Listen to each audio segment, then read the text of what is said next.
১৯৭১ সালে দেশের জন্য রণাঙ্গনে ছুটে গিয়েছিলেন মোহাম্মদ নুরুল হক। জীবন বাজি রেখে যুদ্ধ করেছেন পাকিস্তানি হানাদার বাহিনীর বিরুদ্ধে। সহযোদ্ধাদের শহীদ হতে দেখেছেন চোখের সামনে, তবুও পিছু হটেননি, লড়েছেন দেশ স্বাধীন না হওয়া পর্যন্ত।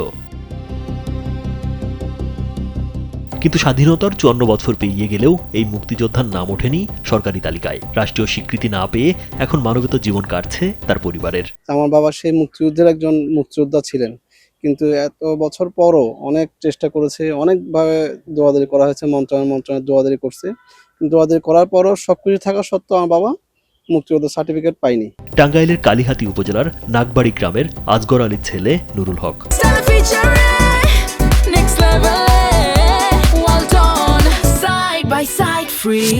১৯৭১ সালের মার্চে মুক্তিযুদ্ধ শুরু হলে মাত্র ১৮ বছর বয়সে যুদ্ধে যান তিনি। প্রথমে স্থায়ীভাবে প্রশিক্ষণ নিয়ে পরে টাঙ্গাইলের ১১ নম্বর সেক্টরের ৩ নম্বর কোম্পানিতে অন্তর্ভুক্ত হন।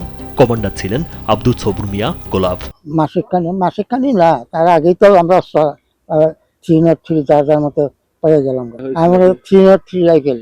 যুদ্ধের একটি স্মৃতি তুলে ধরে নুরুল হক জানান, এক রাজাকার তাদের অবস্থানের খবর পাকিস্তানি বাহিনীকে জানিয়ে দেয়। পরে পাকিস্তানি বাহিনী আক্রমণ করলে মুক্তিযোদ্ধারা ৩ ভাগে বিভক্ত হয়ে প্রতিরোধ গড়ে তোলেন। সেই যুদ্ধে তার মামা শাহজাহান সহ ৬ মুক্তিযোদ্ধা নিহত হন। পাল্টা আক্রমণে কয়েকজন পাকিস্তানি সৈন্য ও রাজাকার নিহত হয়।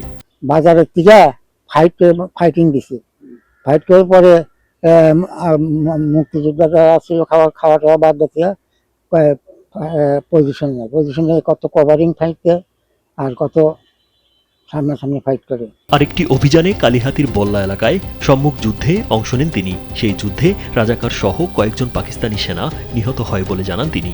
কভারিং ফাইটটা মানে পিছনের দিকে করে, ওরা সামনে থেকে এক গ্রুপ, পিছনে থাকে এক গ্রুপ। পিছনে যারা থাকে তারা হলো কভারিং ফাইট দেয়, মাত্র ওদের ই করার জন্য। ওই কভারিং ফাইটের মধ্যে আমার মামা ছিল, আমার মামা মারা গেছে। যুদ্ধ শেষে কর্ণফুলী পেপার মিলসে চাকরির সুবাদে চট্টগ্রামের কালুরঘাট এলাকায় স্থায়ীভাবে বসবাস শুরু করেন। দীর্ঘদিন নিজ এলাকায় না থাকায় মুক্তিযোদ্ধার তালিকায় তার নাম অন্তর্ভুক্ত হয়নি বলে দাবি পরিবারের। আমি চাই যে অ্যাটলিস্ট পরবর্তী প্রজন্মের কাছে এই ইতিহাসটা থাকে, এই ইতিহাসের মানুষগুলো যেন থাকে, এটাই চাই যেন অন্তপক্ষে আমার স্বীকৃতিটা পাক। স্বীকৃতি পেতে ২০০৯ সালের ৩০ ডিসেম্বর প্রথম আবেদন করেন নুরুল হক। কোনো অগ্রগতি না হয় ২০১১ সালের ৪ এপ্রিল আবার আবেদন করেন। তৎকালীন মুক্তিযুদ্ধ বিষয়ক প্রতিমন্ত্রী বিষয়টি বিবেচনার জন্য নির্দেশ দিলেও সেটি কাগজেই থেকে যায়। এর আগে হইল, জরিপ হইল, পরে মুক্তিযোদ্ধারা বললাম হ্যাঁ আপনি বাদ করলেন কেমনি, আপনি কেমনি বাদ করলেন? যারা মুক্তিযোদ্ধা না তারা মুক্তিযোদ্ধা গেছে, আপনি আসল মুক্তিযুদ্ধ কেমনে বাদ করবে? তার আবেদনের সঙ্গে জমা দেওয়া কাগজপত্রে দেখা যায় স্বাধীনতা সংগ্রামের সনদপত্রে স্বাক্ষর করেন আঞ্চলিক অধিনায়ক কাদের সিদ্দিকী এবং বাংলাদেশ সশস্ত্র বাহিনীর প্রধান আতাউল গনি ওসমানী। এছাড়া কমান্ডার আব্দুল সবুর মিয়া সহ একাধিক মুক্তিযোদ্ধা তার সরাসরি যুদ্ধে অংশগ্রহণের প্রত্যয়ন দিয়েছেন।